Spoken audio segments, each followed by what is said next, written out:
Baik,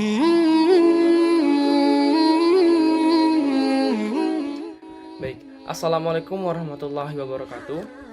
Sebelumnya, perkenalkan nama saya Muhammad Hamam, NIM 1220135, jurusan Hukum Ekonomi Syariah semester 4. Adapun tujuan saya membuat video ini adalah untuk memenuhi nilai dari ujian akhir semester mata kuliah Fiqh Jinayah. Dan tema yang akan saya bahas dalam video ini adalah perbedaan jarimah hudud, qisas, dan ta'zir. Jarimah adalah suatu perbuatan yang dilarang oleh syara yang berupa kejahatan atau tindak kriminal. Nah, dilihat dari segi ringannya hukuman jarimah terbagi atas 3 macam, yaitu jarimah hudud, jarimah qisas, dan jarimah ta'zir. Saya akan membahas satu persatu sehingga kita akan melihat perbedaan dari ketiga jarimah ini. Yang pertama, jarimah hudud.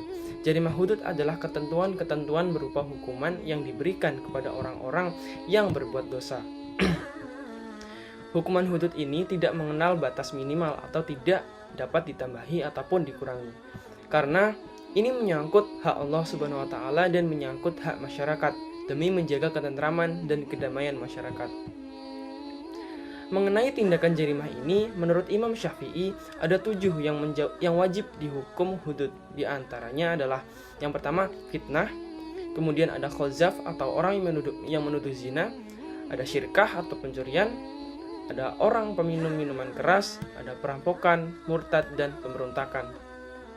Nah, selanjutnya kita masuk ke pembahasan yang kedua, yaitu jarimah qisas. Qisas mempunyai makna hukuman yang sama atau adil yang diberikan kepada tindak jarimah atau kriminal atas perbuatan yang telah dilakukannya.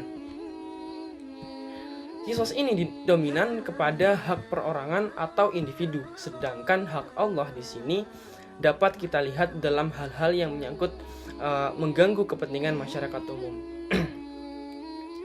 Dan hukuman qisas ini terbagi menjadi 2 macam. Yang pertama, qisas jiwa, dan qisas yang kedua adalah qisas anggota badan. Qisas jiwa ini diperuntukkan untuk tindak pidana yang melakukan pembunuhan.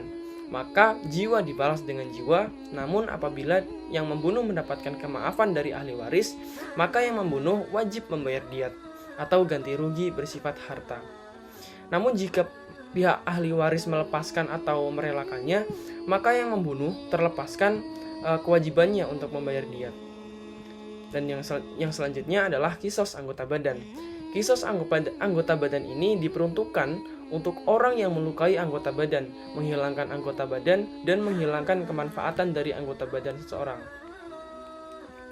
Kemudian, dilihat dari segi hukuman dari qisas ini, maka dapat kita simpulkan bahwa qisas ini termasuk dari kelompok hudud atau had.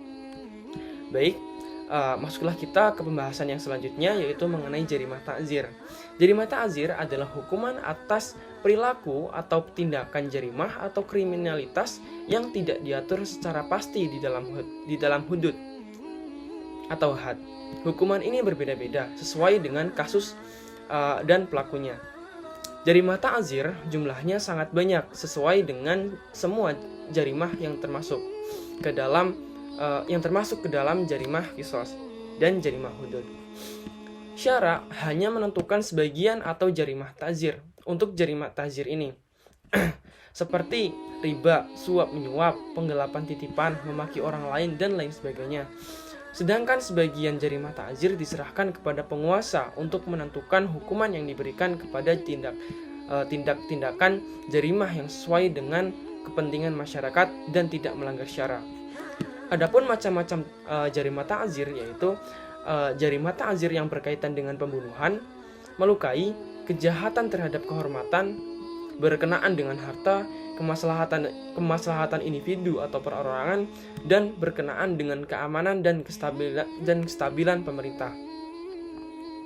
Adapun hukuman-hukuman ta'zir, yaitu hukuman mati, hukuman cambuk, penjara atau kurungan, pengasingan, hukuman salib, hukuman ancaman, teguran, pengucilan, serta hukuman denda. Mungkin itu saja yang dapat saya sampaikan mengenai perbedaan dari ketiga jarimah ini, yaitu hudud, qisas, dan ta'zir. Mungkin hanya Mungkin hanya sedikit dari materi ini yang dapat saya sampaikan mengenai perbedaan ketiga jarimah ini. Apabila kalian ingin mengetahui lebih banyak mengenai jarimah hudud, qisas, dan ta'zir, maka kalian dapat melihat dari berbagai sumber seperti internet, buku, dan lain sebagainya. Apabila ada kesalahan kata maupun perbuatan saya di dalam video ini, saya ucapkan mohon maaf yang sebesar-besarnya. Terima kasih sudah menonton video ini, semoga bermanfaat. Wabillahi taufiq wal hidayah. Wassalamualaikum warahmatullahi wabarakatuh.